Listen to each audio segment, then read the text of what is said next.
बिल्लाहि कफ़ा व सलामुन अला इबादिहिल्लज़ीना इस्तफ़ा अम्मा बाद। प्रिय भाइयों, संसार में जितने भी धर्म हैं उनमें से हर एक का नाम या तो किसी विशेष व्यक्ति के नाम पर रखा गया है या उस जाति के नाम पर जिसके अंदर वो धर्म पैदा हुआ। मिसाल के तौर पर ईसाई धर्म का नाम इसलिए ईसाई धर्म है कि उसका संबंध हजरत ईसा अलैहिस्सलाम से है। बुद्ध मत का नाम इसलिए बुद्ध मत है तो उसके प्रवर्तक महात्मा बुद्ध थे। जरदुश्ती का नाम अपने प्रवर्तक जरदुश्त के नाम पर है। यहूदी धर्म एक विशेष कबीला में पैदा हुआ जिसका नाम यहूदा था। ऐसा ही हाल दूसरे धर्मों के नामों का भी है, परंतु इस्लाम की विशेषता यह है कि वह किसी व्यक्ति या जाति से संबंधित नहीं बल्कि उसका नाम एक विशेष गुण को जाहिर करता है जो इस्लाम शब्द के अर्थ में पाया जाता है। इस्लाम से जाहिर होता है कि किसी व्यक्ति के मस्तक की उपज नहीं, न किसी विशेष जाति तक सीमित है। इसका संपर्क व्यक्ति, देश या जाति से नहीं, केवल इस्लाम का गुण लोगों में पैदा करना इसका उद्देश्य है। प्रत्येक युग और प्रत्येक जाति के दिल सच्चे और नेक लोगों में यह गुण पाया गया है। वो सब मुस्लिम थे, मुस्लिम हैं और भविष्य में मुस्लिम रहेंगे। इस्लाम का अर्थ है हुक्म मानना, आत्मसंपन्न करना एवं आज्ञा पालन करना। इस्लाम धर्म का नाम इस्लाम इसलिए रखा गया है कि अल्लाह के आदेशों का अनुवर्तन और उसका आज्ञा पालन करना है। आप देखते हैं कि दुनिया में जितनी भी चीजें हैं सब एक नियम और विधि के अधीन है। चांद, सूरज, तारे, जमीन, सारी चीजें एक, हत्ता के मनुष्य भी एक नियम का अधीन है। आप मनुष्य की हालत के ऊपर अगर गौर करेंगे तो आपको मालूम होगा कि वह प्राकृतिक नियम के अधीन है। जो नियम उसकी सृष्टि के लिए नियत की गई है उसी के अनुसार सांस लेता, चलता, फिरता और इधर उधर दौड़ता है। यह प्रबल नियम जिसमें बड़े बड़े ग्रहों से लेकर भूमि का एक छोटा से छोटा कण जकड़ा हुआ है, एक महान शासक का बनाया हुआ नियम है। संपूर्ण विश्व और विश्व की प्रत्येक वस्तु उस शासक के आदेश और उसकी आज्ञा का पालन करती है, क्योंकि वह उसी के बनाए हुए नियम का पालन कर रही है। इसलिए संपूर्ण विश्व का धर्म इस्लाम है। जैसा कि अभी हमने बताया है कि ईश्वर के आज्ञा पालन और उसके आदेश अनुवर्तन को ही इस्लाम कहते हैं। मनुष्य की एक हैसियत तो वो है, दूसरी हैसियत ये है कि उसके पास बुद्धि है, सोचने और समझने और फैसला करने की शक्ति है। वाद्य है। ये दो हैसियतें अलग अलग पाई जाती हैं। पहली हैसियत में वह संसार की दूसरी सारी चीजों के साथ जन्मजात मुस्लिम है और मुस्लिम होने के लिए बाध्य है, मजबूर है।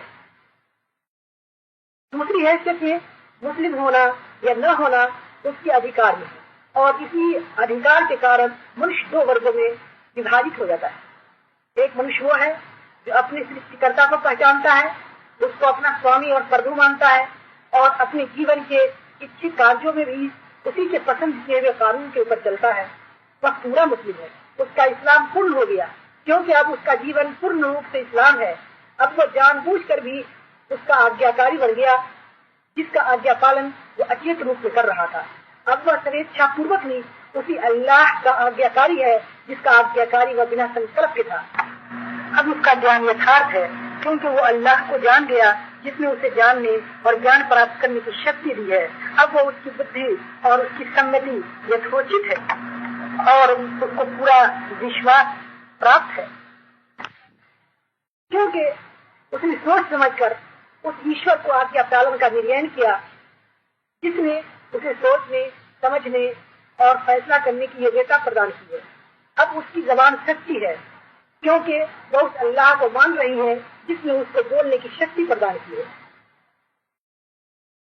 संपूर्ण विश्व के साथ उसकी आत्मीयता हो गई, क्योंकि विश्व की सारी चीजें जिसकी बंदगी कर रही हैं उसी की बंदगी वो भी कर रही हैं। अब वह जमीन पर अल्लाह का प्रतिनिधि है। संपूर्ण संसार उसका है और वो अल्लाह का है। इसके मुकाबले में दूसरा मनुष्य वह है जो मुस्लिम पैदा हुआ, ईश्वर का आज्ञाकारी पैदा हुआ और अपने जीवन पर भर अचेतन रूप में मुस्लिम ही रहा, परंतु अपने ज्ञान और वृद्धि की शक्ति से वो काम लेकर उसने ईश्वर को न पहचाना और अपने स्वतंत्र क्षेत्र में उसने ईश्वर का हुक्म मानने से इनकार कर दिया। यह व्यक्ति काफिर है। कुफ्र का मौलिक अर्थ है छिपाना और पर्दा डालना, ऐसे व्यक्ति को इसलिए काफिर कहा जाता है कि उसने अपनी सहज प्रकृति पर नादानी का पर्दा डाल रखा है। कुफ्र एक प्रकार की जहालत भी है, अज्ञानता भी है, बल्कि वास्तविक अज्ञानता कुफ्र ही है। इससे बढ़कर और क्या अज्ञानता हो सकती है कि मनुष्य ईश्वर से अपरिचित हो। एक व्यक्ति दुनिया के इतने बड़े कारखाने की दिन रात चलते हुए देखता है, परंतु नहीं जानता कि इस कारखाने को बनाने और चलाने वाला कौन है और वह कौन कारीगर है जिसमें कोयले और लोहे और कैल्शियम और सोडियम और ऐसी ही कुछ चीजों को मिलाकर मनुष्य जैसे अनुपम प्राणी का रचना कर दी। एक व्यक्ति संसार में हर और ऐसी चीजों और ऐसे काम देखता, हर और ऐसी चीजें और ऐसे काम देखता है जिनमें इंजीनियरिंग, रसायन, ज्ञान और समस्त प्रतिभाओं के चमत्कार दिखाई देते हैं, परंतु वो नहीं जानता कि वह ज्ञान, तत्व ज्ञान, ये विज्ञान और बुद्धिमाती वाला सत्ता किसने प्रदान की है। सोचिए और विचार कीजिए, ऐसी व्यक्ति के लिए वास्तविक ज्ञान के द्वार कैसे खुल सकते हैं जिसको ज्ञान का पहला सिरा ही न मिला हो। कुफ्र एक जुल्म भी है, बल्कि सबसे बड़ा जुल्म कुफ्र है। आप जानते हैं कि जुल्म किसे कहते हैं?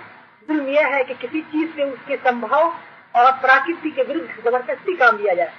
आपको मालूम हो चुका है कि दुनिया में जितनी चीजें हैं सब ईश्वरीय आज्ञा के अधीन है और उनकी प्रकृति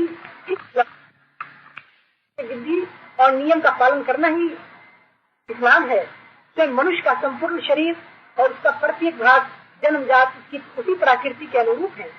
अल्लाह ने इन चीजों पर मनुष्य को थोड़ा सा प्रभुत्व अवश्य प्रदान किया है, परंतु हर चीज की प्रकृति यह चाहती है कि उससे ईश्वर इच्छा के अनुसार काम लिया जाए।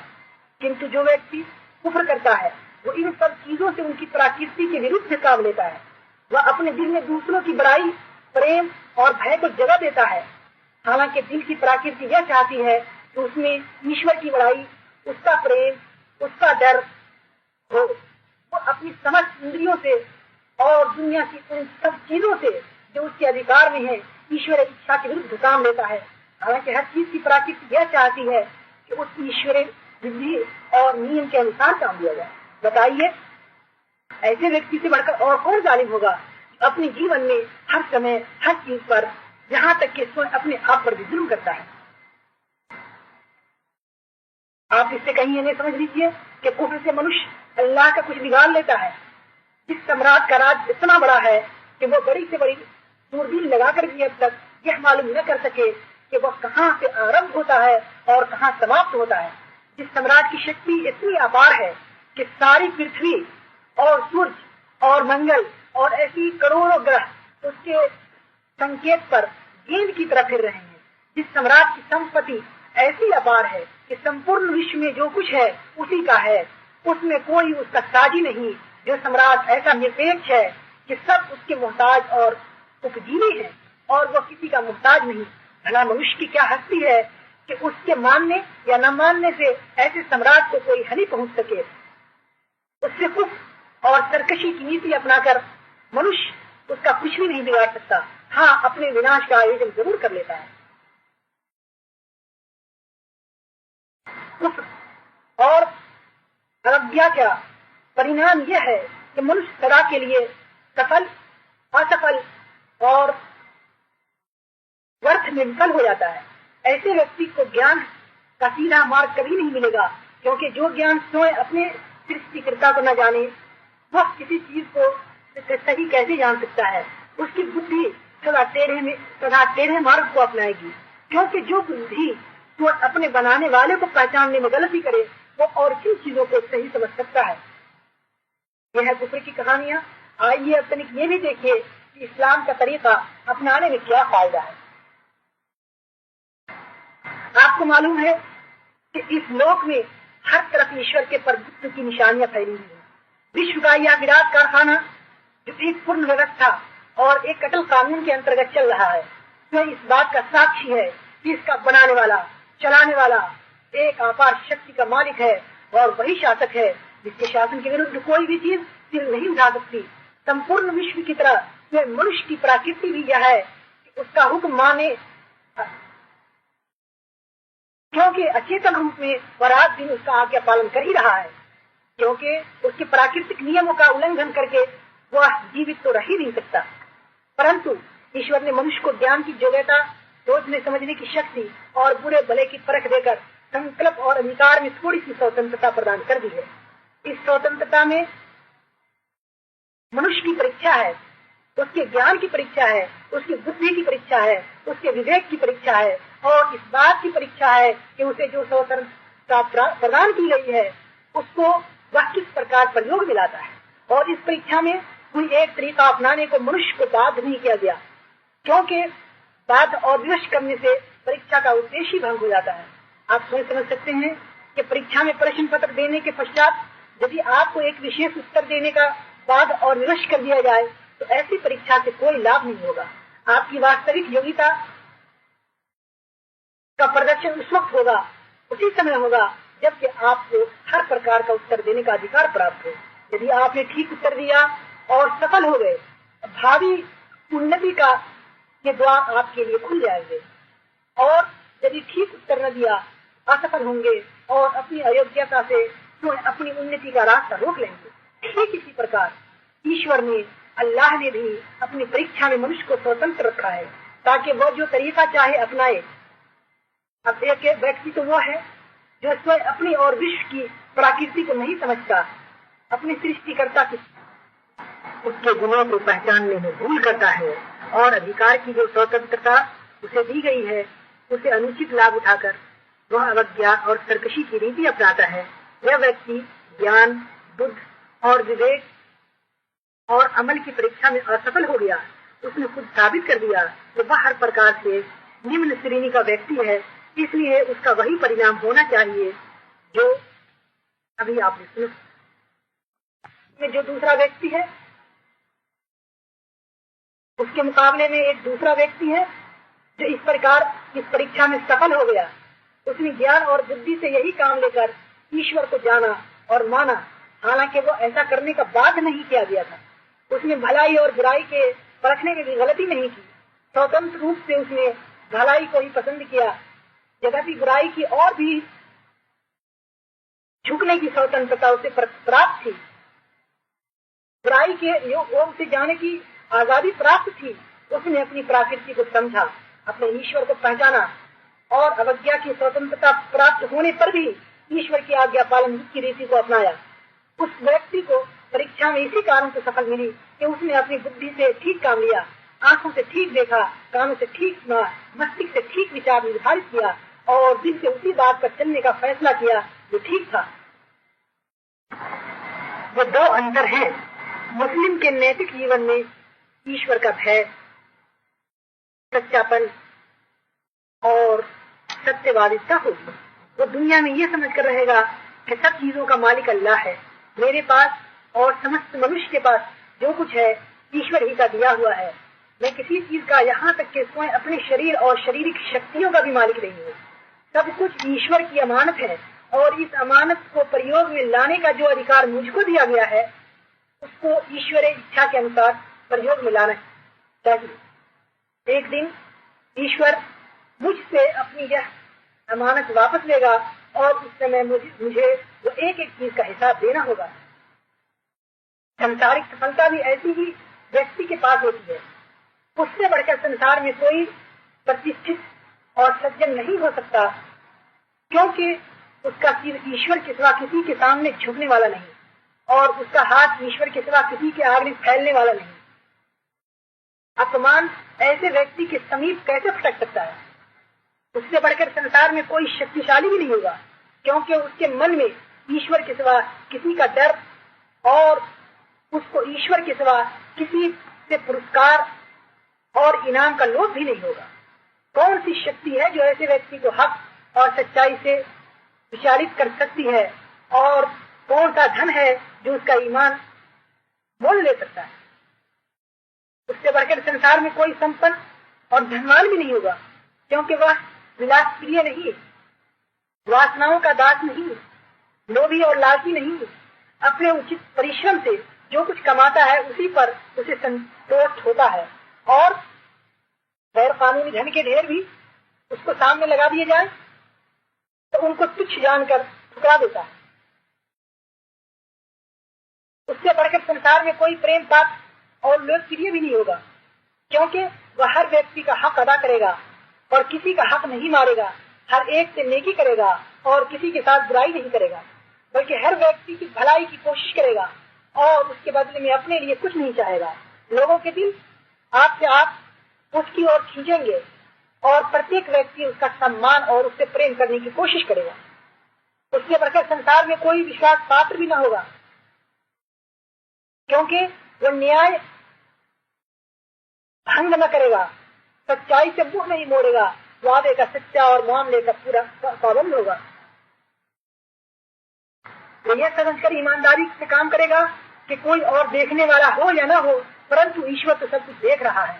ऐसे व्यक्ति को की इज्जत, उसकी साख और उसकी प्रतिष्ठा का क्या पूछना। कौन है जो उस पर भरोसा न करेगा। एक मुस्लिम के चरित्र के भली भांति समझ लीजिए, एक मुस्लिम के चरित्र को भली भांति समझना है तो आपको विश्वास हो जाएगा। आप अगर एक मुस्लिम के चरित्र को भली भांति समझ लें तो आपको विश्वास हो जाएगा कि मुस्लिम कभी संसार में अपमानित और पराधीन बनकर नहीं रह सकता। वह सदा प्रभावशाली और शासक ही रहेगा, क्योंकि इस्लाम जो गुण उसमें पैदा करता है कोई शक्ति उन पर प्रभुत्ता प्राप्त नहीं कर सकती। इस प्रकार संसार में सम्मान और गौरव का जीवन व्यतीत करने के बाद जब वह अपने ईश्वर के सामने उपस्थित होगा तो उस पर ईश्वर अपने प्रसाद और दयालुता की वर्षा करेगा, क्योंकि जो अमानत उसे सौंपी गई थी उसका पूरा हक उसने अदा कर दिया और जिस परीक्षा में ईश्वर ने उसको डाला था उसमें वह पूरे अंकों के साथ उत्तीर्ण हो गया। यह अमर सफलता है जो इस लोक से परलोक तक निरंतर चली जाती है और कहीं उसका सिलसिला समाप्त नहीं होता। यह इस्लाम है, मानव का स्वाभाविक धर्म। यह किसी जाति और देश तक सीमित नहीं, हर युग और हर देश में जो ईश ज्ञान रखने वाले और सत्य प्रिय लोग होते हैं उन सब का यही धर्म था। वे सब मुस्लिम थे, भले ही उनकी भाषा में उस धर्म का नाम इस्लाम रहा हो या कोई और धर्म रहा। अब आइए आपको हम बताते हैं कि ईमान क्या चीज है। इस्लाम तो वास्तव में पालनकर्ता आज्ञा पालन का नाम है। अब हम बताना चाहते हैं कि मनुष्य सर्वश्रेष्ठ ईश्वर की आज्ञा का पालन उस समय तक नहीं कर सकता जब वो उसे कुछ बातों का ज्ञान न हो, उसको कुछ बातों का इल्म न हो और वह ज्ञान विश्वास पेट की सीमा तक पहुंचा हुआ न हो। सबसे पहले तो मनुष्य को ईश्वर की सत्ता पर पूर्ण विश्वास होना चाहिए, क्योंकि यदि उसे यह विश्वास न हो तो ईश्वर है तो वह उसका आज्ञा पालन कैसे करेगा। उसके साथ ईश्वरीय गुणों का ज्ञान भी आवश्यक हो। जिस व्यक्ति को यह मालूम न हो कि ईश्वर एक है और प्रभुत्व में कोई उसका साझी नहीं, वह दूसरों के सामने सिर झुकाने और हाथ फैलाने से कैसे चूक सकता है। जिस व्यक्ति को इस बात का विश्वास न हो कि ईश्वर सब कुछ देखने और सुनने वाला है और वह हर चीज की खबर रखता है, वह अपने आप को ईश्वर की अवज्ञा से कैसे रोक सकता है। इस बात पर जब आप विचार करेंगे तो आपको ज्ञात होगा कि विचार और संभाव और इस्लाम के सीधे मार्ग पर चलने के लिए मनुष्य में जिन गुणों का होना आवश्यक है वे गुण उस समय तक उसमें नहीं आ सकते जब तक कि उसे इस गुणों का ठीक ज्ञान न हो। और यह ज्ञान केवल ज्ञान लेने तक सीमित न रहे, बल्कि उसे विश्वास के साथ ज्ञान लेना चाहिए, ताकि मनुष्य का मन उसके ज्ञान विरोधी विचारों से और उसका जीवन उसके ज्ञान के विरुद्ध आचरण करने से बच सके। उसके बाद मनुष्य को यह भी मालूम होना चाहिए कि ईश्वरी इच्छा के अनुसार जीवन व्यतीत करने का सही तरीका क्या है, किस बात को ईश्वर पसंद करता है ताकि उसे अपनाया जाए और किस बात को अल्लाह नापसंद करता है ताकि उसे बचा जा सके। उसके लिए जरूरी है कि मनुष्य अल्लाह के कानून और उसके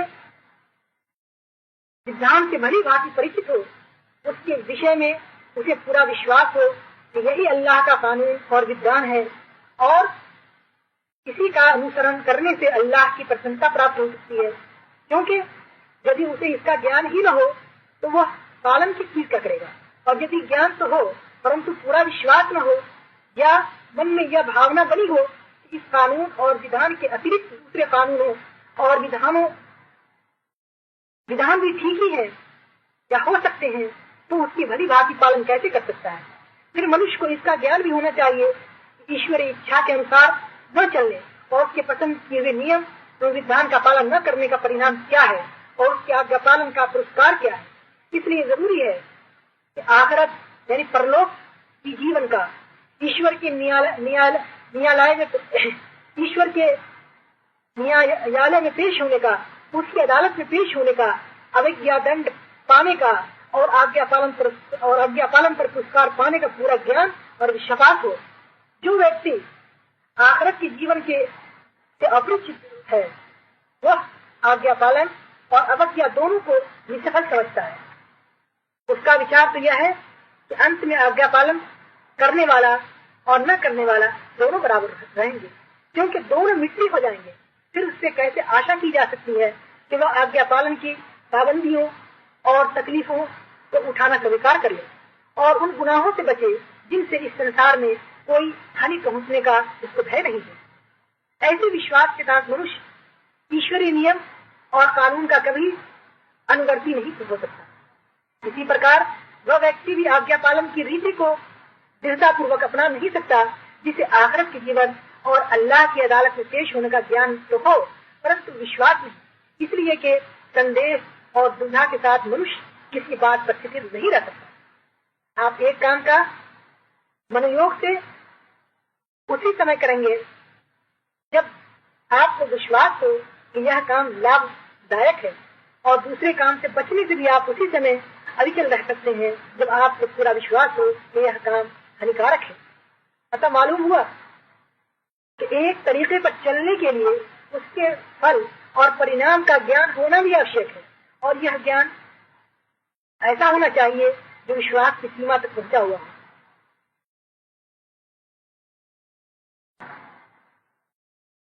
उसी विश्वास और ज्ञान का नाम ईमान है। ईमान का अर्थ जानना और मानना है। जो व्यक्ति ईश्वर के एक होने को और उसके वास्तविक गुणों और उसके कानून और नियम और उसके दंड पुरस्कार को जानता हो और हार्दिक रूप से उस पर विश्वास रखता हो उसको मोमिन यानी ईमान रखने वाला कहा जाता है। और ईमान का परिणाम यह है कि मनुष्य अर्थात अल्लाह का आज्ञाकारी और फरमाबरदार हो जाता है। ईमान की परिभाषा से आप समझ सकते हैं कि ईमान के बिना कोई मनुष्य मुस्लिम नहीं हो सकता। इस्लाम और ईमान में वही संबंध है जो वृक्ष और बीज में होता है। बीज के बिना वृक्ष उग ही नहीं सकता। हाँ, यह अवश्य हो सकता है कि बीज भूमि में बोया जाए परंतु भूमि खराब होने के कारण या जलवायु अच्छी प्राप्त न होने के कारण पेड़ पौधे दोषयुक्त हुए। ठीक उसी प्रकार यदि कोई व्यक्ति किसी से ईमान ही न रखता हो तो यह किसी तरह संभव नहीं कि वह मुस्लिम हो। हाँ, यह अवश्य संभव है कि किसी के दिल में ईमान हो परंतु अपने संकल्प की दुर्बलता या अपूर्ण शिक्षा दीक्षा और संगीत के प्रभाव से वह पूरा और पक्का मुस्लिम न हो। ईमान और इस्लाम की दृष्टि से समस्त मनुष्यों की चार दर्जे हैं। जो ईमान रखते हैं और उनका ईमान उन्हें ईश्वर के आदेशों का पूर्ण रूप से अनुवर्ता बना देता है। जो बात ईश्वर को अप्रिय है वो उससे इस तरह बचते हैं जैसे कोई व्यक्ति आंख को हाथ लगाने से बचता है, और जो बात ईश्वर को प्रिय है उसे वह ऐसे शौक से करते हैं जैसे कोई व्यक्ति धनोपार्जन के लिए शौक से काम करता है। यह वास्तविक मुस्लिम है। दूसरा वह है जो ईमान तो रखते हैं परंतु उनके ईमान में इतना बल नहीं कि उन्हें पूर्ण रूप से अल्लाह का आज्ञाकारी बना दे। ये अगरचे निम्न श्रेणी के लोग हैं परंतु फिर भी मुस्लिम ही है। ये यदि ईश्वरीय आदेशों को की नाफरमानी करते हैं तो अपने अपराध की दृष्टि से दंड के भागी हैं, परंतु उनकी हैसियत अपराधी की है, विद्रोही की नहीं है। इसलिए कि यह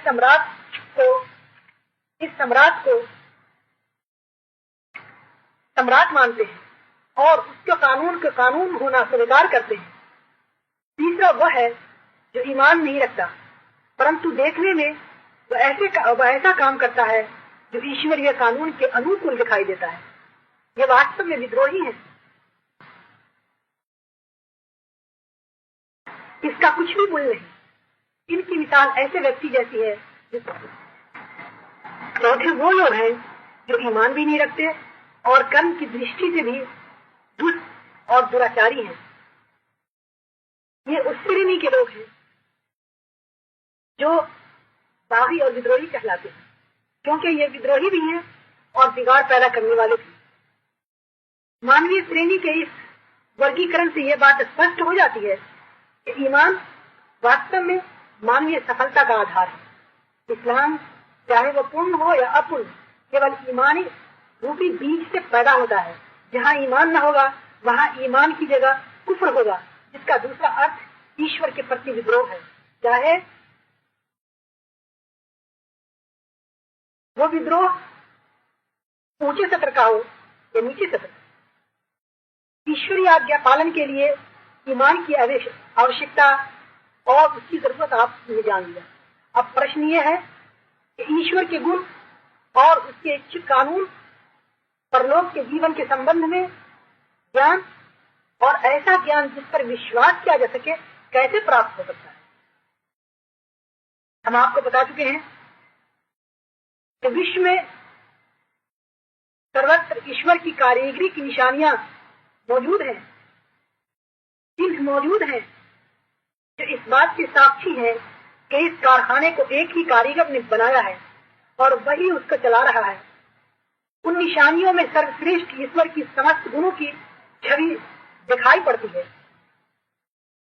उसकी विजडम, उसका ज्ञान, उसका सामर्थ्य, उसकी दयालुता, उसकी पालन क्रिया, उसका प्रकोप। तात्पर्य यह है कि कौन सा गुण है जिसकी गरिमा उसके कर्मों, उसके कामों से व्यक्त न होती हो, परंतु मनुष्य की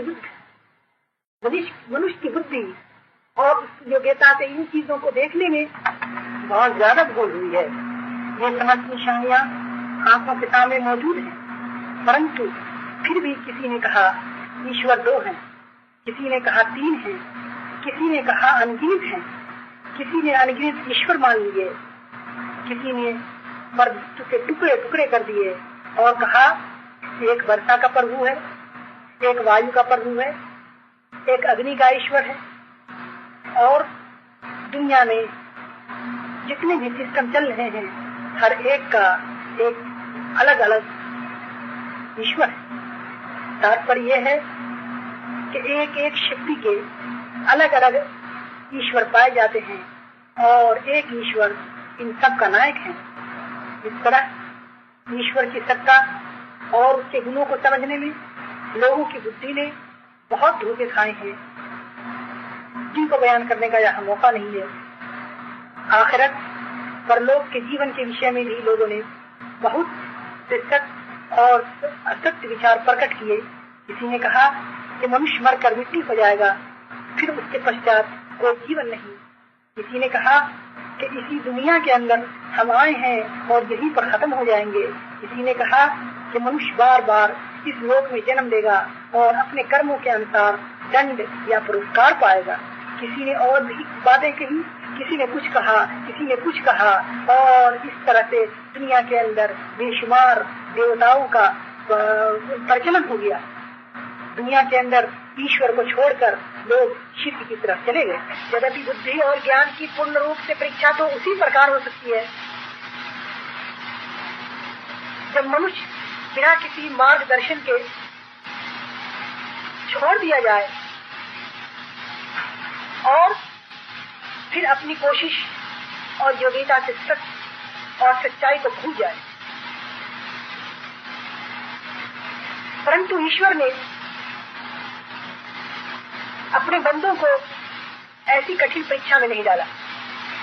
उसने अपनी दया से केवल मनुष्य में ऐसे मनुष्य पैदा किए जिनको अपने गुणों का अर्थात ज्ञान दिया। वह तरीका भी बताया जिससे मनुष्य संसार में ईश्वर की इच्छा के अनुसार जीवन यापन कर सकता है।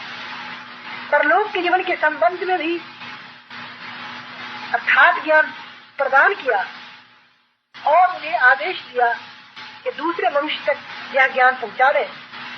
ये अल्लाह के पैगंबर संदेशा है, रसूल है। जिस साधन से अल्लाह ने उनको ज्ञान दिया है उनका नाम वही, जिसको अंग्रेजी में रिविलेशन, हिंदी में देवी प्रकाशन आप कह सकते हैं। और जिस ग्रंथ में उन्हें यह ज्ञान दिया गया है उसको ईश्वरीय ग्रंथ और अल्लाह का कलाम कहते हैं। अब मनुष्य और उसकी योग्यता की परीक्षा इसमें है कि वह पैगंबर के पवित्र जीवन को देख ले और उसकी उच्च शिक्षा पर विचार करने के बाद उस पर ईमान लाता है या नहीं। अगर वह न्यायशील और सत्य प्रिय है तो सच्ची बात और सच्चे मनुष्य की शिक्षा को मान लेगा और परीक्षा में सफल हो जाएगा। और अगर यदि उसने न माना तो इनकार का अर्थ यह होगा कि उसने सच और सच्चाई को समझने और स्वीकार करने की क्षमता खो दी है। यह इनकार उसको परीक्षा में असफल कर देगा और ईश्वर और उसके कानून और परलोक के जीवन के विषय में वह कभी ज्ञान प्राप्त नहीं कर सकेगा। देखिए, जब आपको किसी चीज का ज्ञान नहीं होता तो आप ज्ञान वाले व्यक्ति की खोज करते हैं और उसके आदेश के अनुसार आचरण करते हैं। आप बीमार होते हैं तो खुद अपना इलाज नहीं कर लेते, बल्कि डॉक्टर के पास जाते हैं। डॉक्टर का प्रमाणिक होना, उसका अनुभवी होना, उसके हाथ से बहुत से रोगियों का अच्छा होना, ये ऐसी बातें हैं जिनके कारण आप ईमान ले आते हैं कि उत्तम इलाज के लिए जिस योग्यता की आवश्यकता है वह उस डॉक्टर के अंदर पाई जाती है। इसी ईमान और विश्वास के कारण वह जिस दवा को जिस ढंग से सेवन करने को कहता है, इस्तेमाल करने को कहता है, उसका आप इस्तेमाल करते हैं और जिस जिस चीज से बचने को हुक्म देता है उससे परहेज करते हैं। इसी तरह कानून के मामले में आप वकील पर ईमान लाते हैं और उसके आदेशों का पालन करते हैं। शिक्षा के विषय में अध्यापक पर ईमान लाते हैं और वह जो कुछ आपको बताता है उसको मानते चले जाते हैं। आपको कहीं जाना हो, रास्ता मालूम न हो तो आप किसी जानकार व्यक्ति पर ईमान लाते हैं या नहीं, और जो मार्ग वो आपको बताता है उसी पर आप चलते हैं या नहीं। तात्पर्य यह है कि दुनिया के हर मामले में आपको जानकारी और ज्ञान प्राप्त करने के लिए किसी जानने वाले आदमी पर ईमान लाना पड़ता है और उसके आदेशों का पालन करना पड़ता है। उसी का नाम प्रोच पर ईमान है, गैब पर ईमान है। प्रोच पर ईमान का अर्थ यह है कि जो कुछ आपको मालूम नहीं उसका ज्ञान आप जानने वालों से प्राप्त करें और उस पर विश्वास कर लें। ईश्वर की सत्ता और गुणों से आप परिचित नहीं हैं, आपको यह भी मालूम नहीं तो उसके फरिश्ते उसके आदेश के अंतर्गत संपूर्ण विश्व का काम कर रहे हैं और आपको हर तरफ से घेरे हुए हैं। आपको यह भी खबर नहीं कि ईश्वर इच्छा के अनुसार जीवन व्यतीत करने का तरीका क्या है, साधन क्या है। आपको आखिरत और परलोक के जीवन का भी सही हाल मालूम नहीं। इन सब बातों का ज्ञान आपको एक ऐसे मनुष्य के द्वारा प्राप्त होता है जिसकी सच्चाई, सत्यवादिता,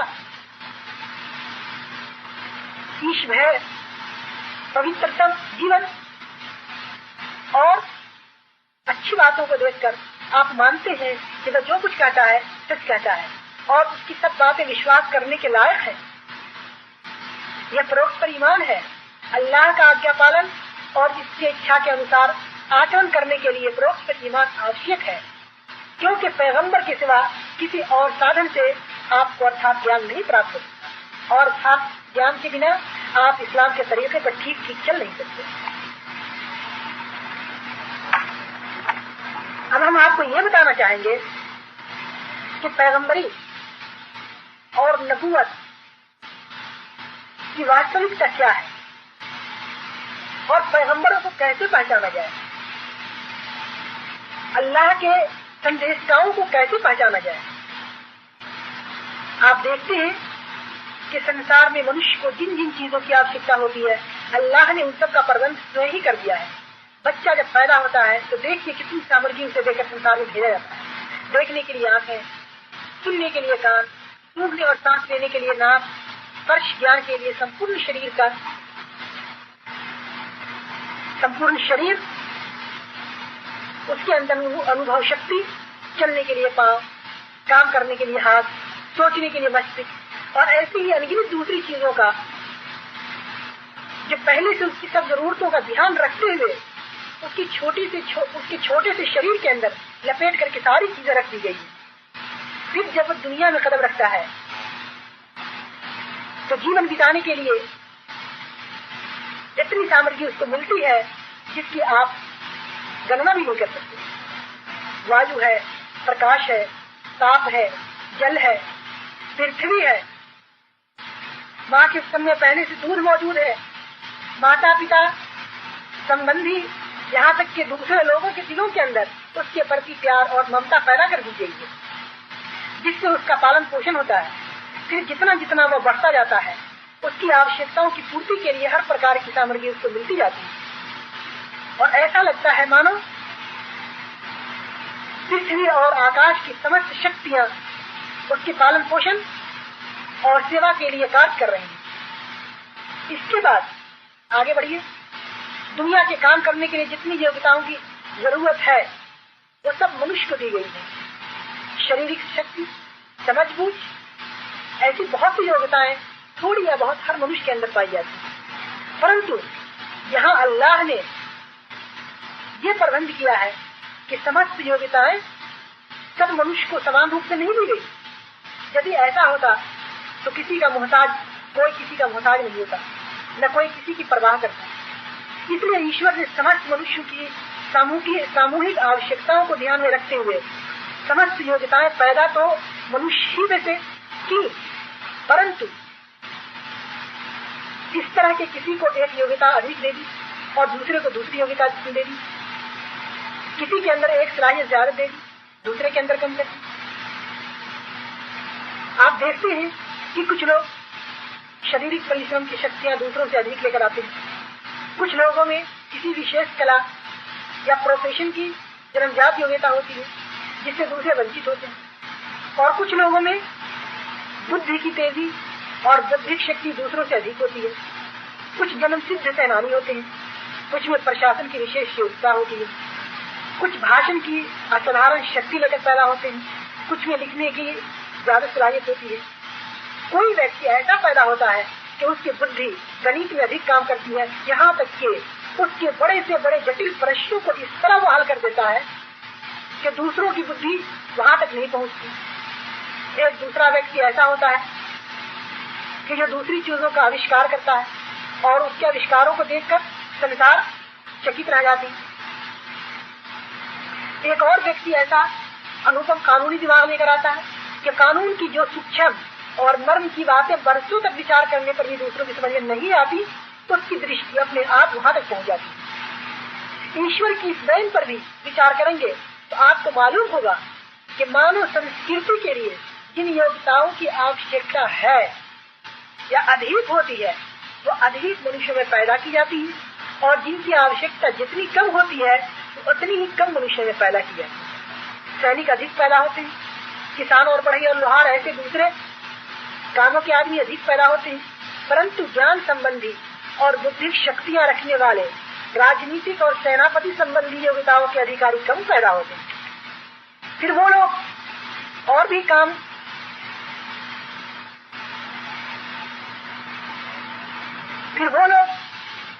कम मिलते हैं जो किसी विशेष विद्या और कला में असाधारण योग्यता के अधिकारी हैं, क्योंकि उनके महान कार्य के कारण शताब्दियों तक लोगों को उन जैसे कुशल जानकारों की आवश्यकता नहीं रहती। अब सोचना चाहिए कि संसार में मानव जीवन को सफल बनाने के लिए केवल वही एक आवश्यकता तो नहीं कि लोगों को इंजीनियर, हिसाबदान, वैज्ञानिक, कानूनदान, राजनीतिक, अर्थशास्त्र के आचार्य और विभिन्न व्यवस्था की योग्यता रखने के वाले लोग ही पैदा हों।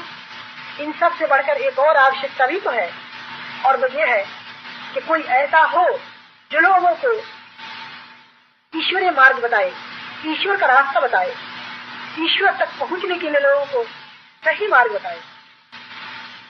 दूसरे लोग तो केवल यह बताने वाले हैं कि इस संसार में मनुष्य के लिए क्या है और उसको किस प्रकार प्रयोग में लाया जा सकता है, परंतु कोई यह बताने वाला भी तो होना चाहिए कि मनुष्य स्वयं किस लिए है, खुद किस लिए बनाया गया है, मनुष्य को संसार में यह सब सामग्री किसने दी है और उस देने वाले की इच्छा क्या है, ताकि मनुष्य उसी के अनुसार संसार में जीवन व्यतीत करके निश्चित और सफलता प्राप्त करे।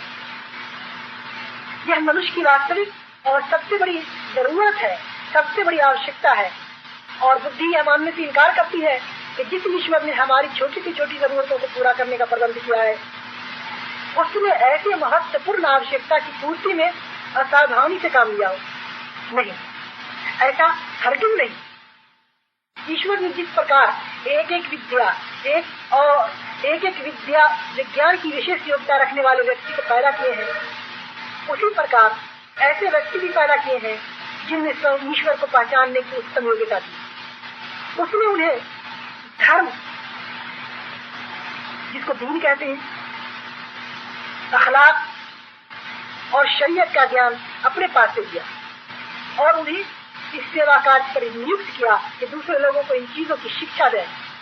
यही वो लोग हैं जिनको हमारे भाषा में, हमारी जबान में नबी या रसूल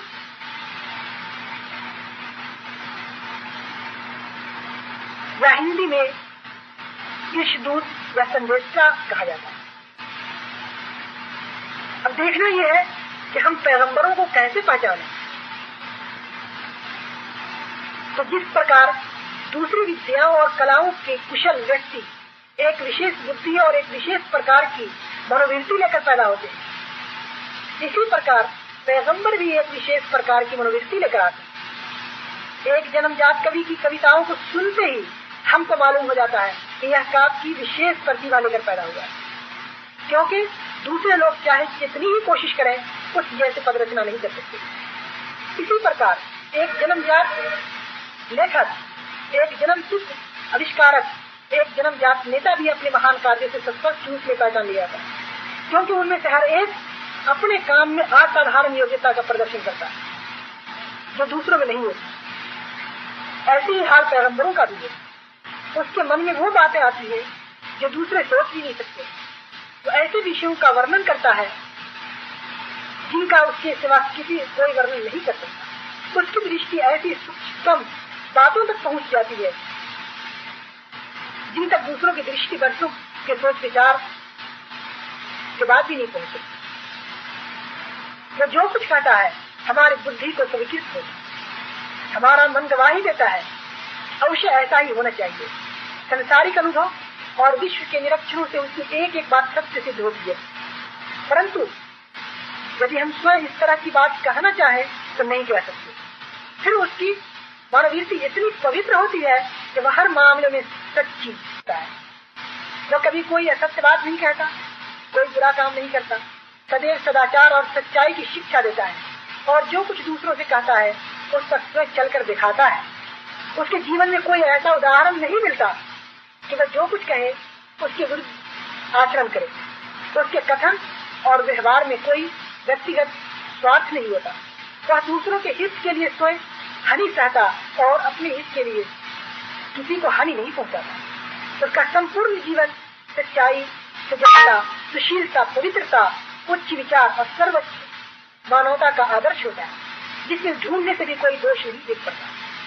इन्हीं चीजों को देखकर साफ पहचान लिया जाता है कि यह व्यक्ति ईश्वर का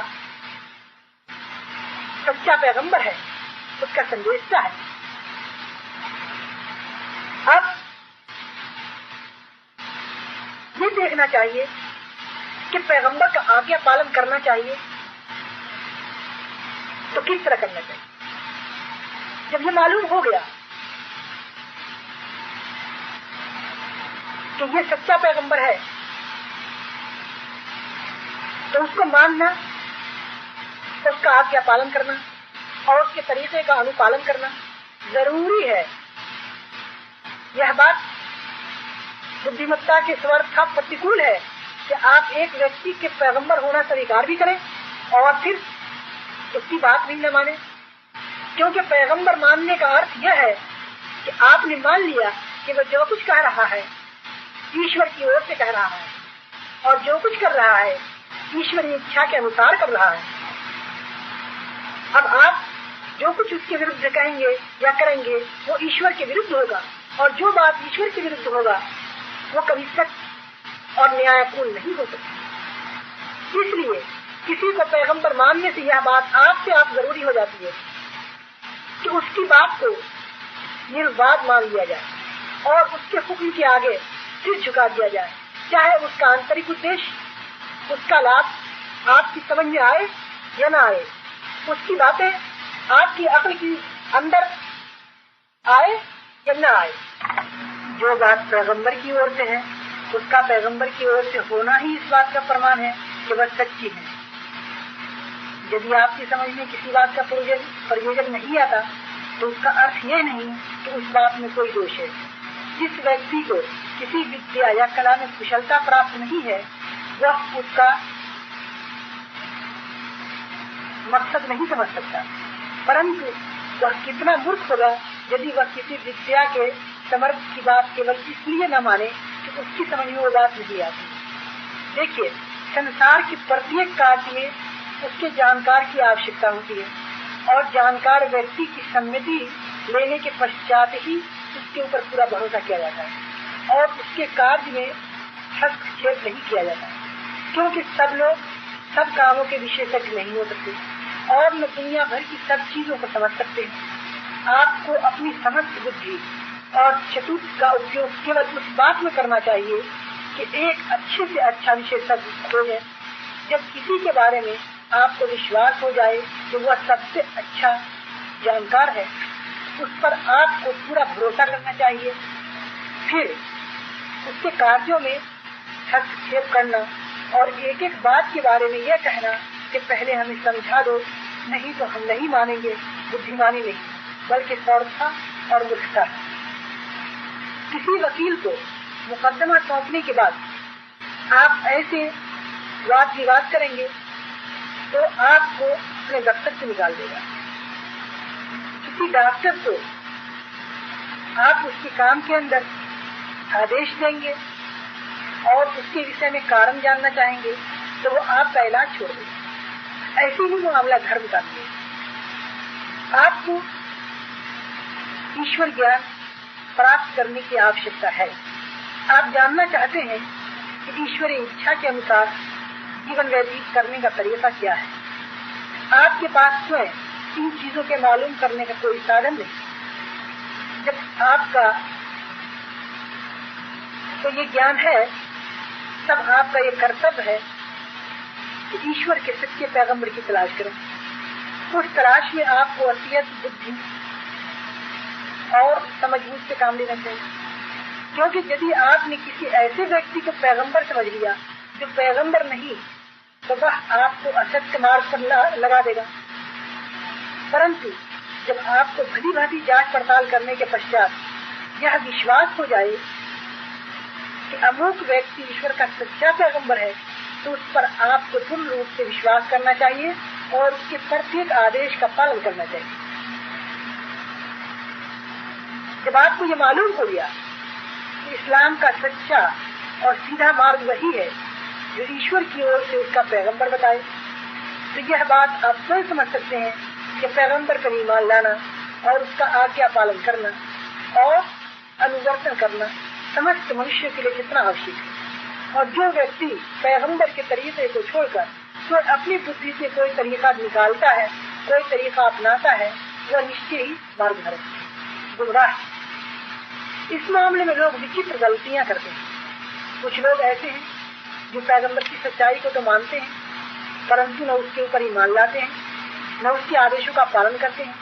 यह केवल काफिर ही नहीं, मूर्ख भी है, क्योंकि पैगंबर को सच्चा मानने के पश्चात उसके आदेशों का पालन न करना, उसका अर्थ यह है कि मनुष्य जानबूझकर असत्य का रास्ता अपनाता है। इससे यह भी स्पष्ट हो जाता है कि इससे बढ़कर कोई मूर्खता की बात नहीं होती। कुछ लोग कहते हैं कि हमें पैगंबर के पीछे चलने की आवश्यकता नहीं है, हम स्वयं अपनी बुद्धि से सत्य मार्ग का ज्ञान प्राप्त कर लेंगे। यह भी बड़ी भूल है। आपने रेखा गणित को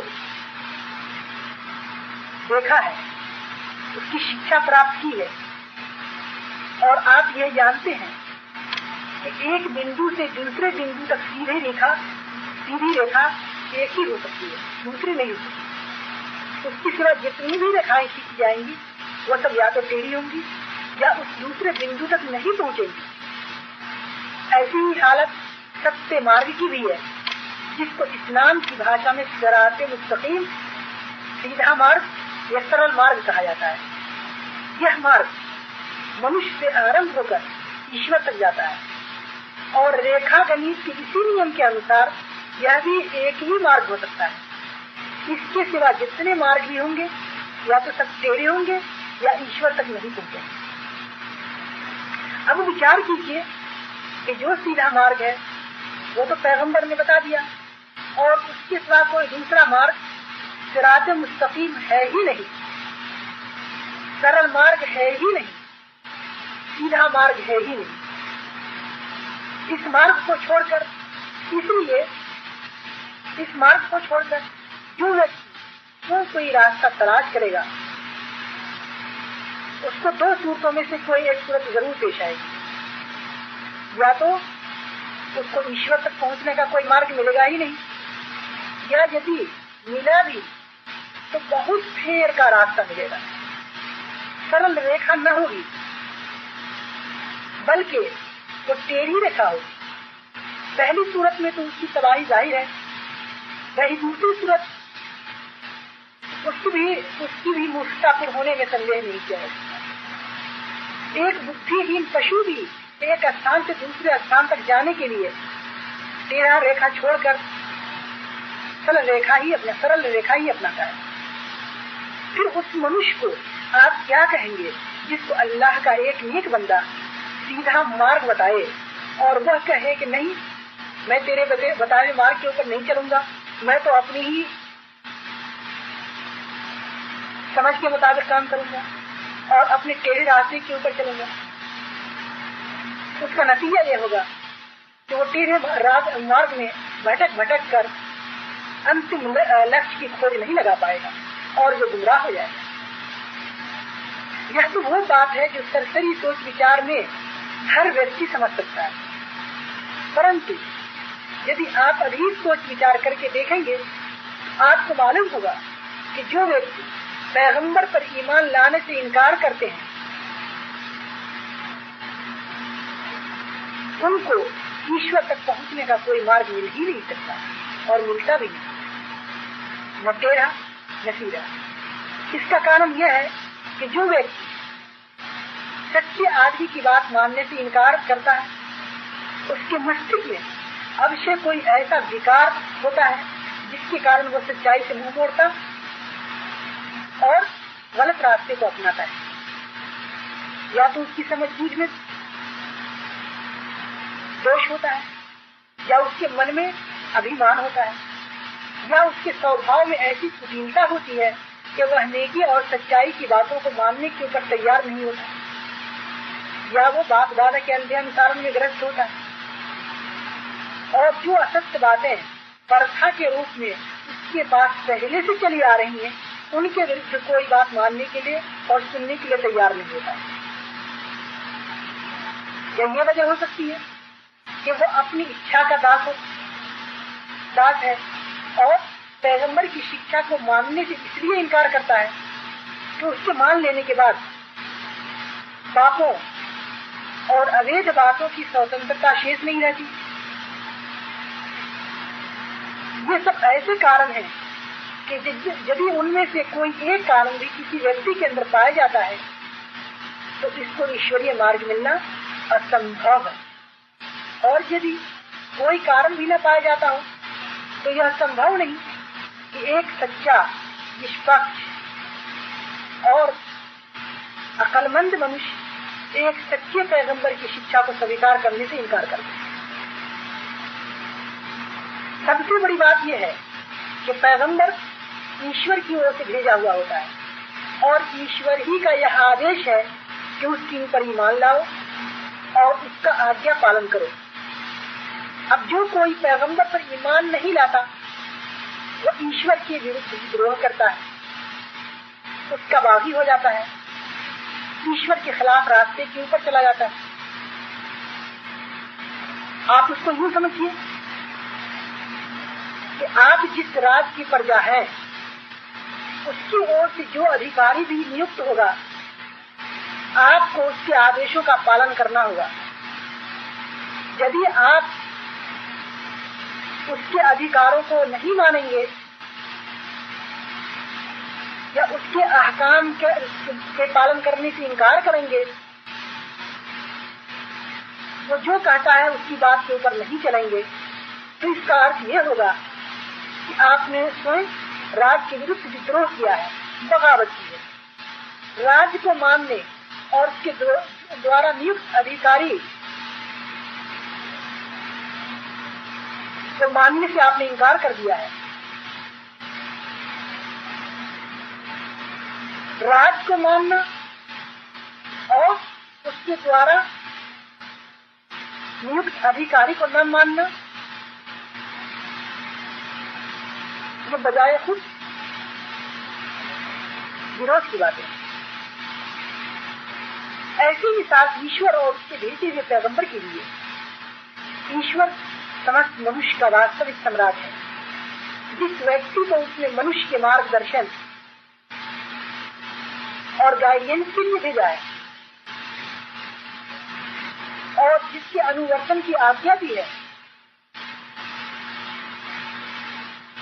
हर मनुष्य का कर्तव्य है कि उसको पैगंबर माने और दूसरी चीजों का अनुकरण छोड़कर केवल उसी के पीछे चले। उससे मुंह मोड़ने वाला प्रत्येक अवस्था में काफिर है, भले ही वह ईश्वर को मानता हो या न मानता हो, वो अपने ऊपर जुल्म भी करता है। ईश्वर हमको अपने सीधे रास्ते के ऊपर चलने की तौफीक अता करे। वमा अलैना इल्लल बलाग।